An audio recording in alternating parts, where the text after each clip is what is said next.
Understanding dull and lackluster, enhancing your English vocabulary.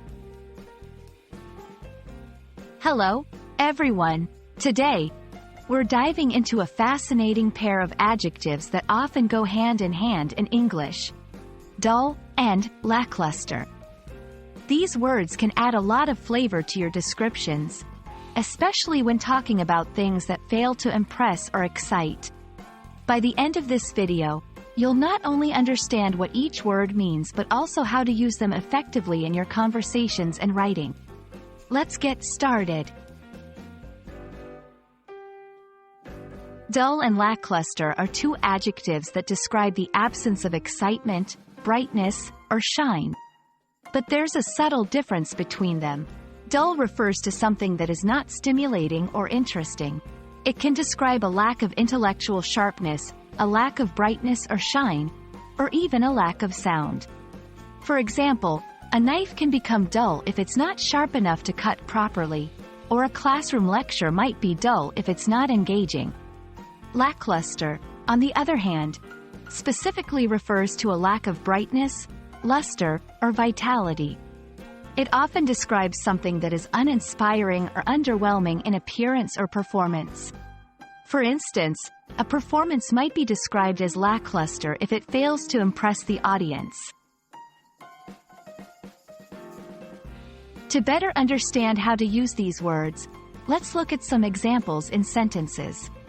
Dull. The book was so dull that I couldn't get past the first chapter. Lackluster. Despite the hype, the final product was lackluster and failed to meet our expectations. Notice how dull is used to describe something that lacks interest or excitement, while lackluster is used for something that lacks shine, brilliance, or quality. When incorporating these adjectives into your vocabulary, keep these tips in mind. 1. Context is key. Choose dull for a broader range of descriptions, including the lack of excitement, sharpness, or brightness. Use lackluster when you specifically want to highlight the absence of shine, brilliance, or quality. 2. Add details. Enhance your descriptions by combining these adjectives with reasons or examples. For instance, the lecture was dull due to the monotonous tone of the speaker. 3. Know your audience. While these words are fantastic for descriptive writing and speaking, ensure your audience understands them to avoid confusion.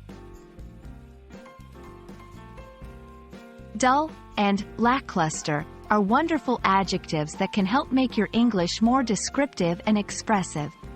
Remember, the beauty of learning a language lies in discovering new ways to convey your thoughts and feelings. We hope this video has illuminated these two adjectives for you and sparked an interest in enriching your English vocabulary even further. Happy learning, and see you in our next video.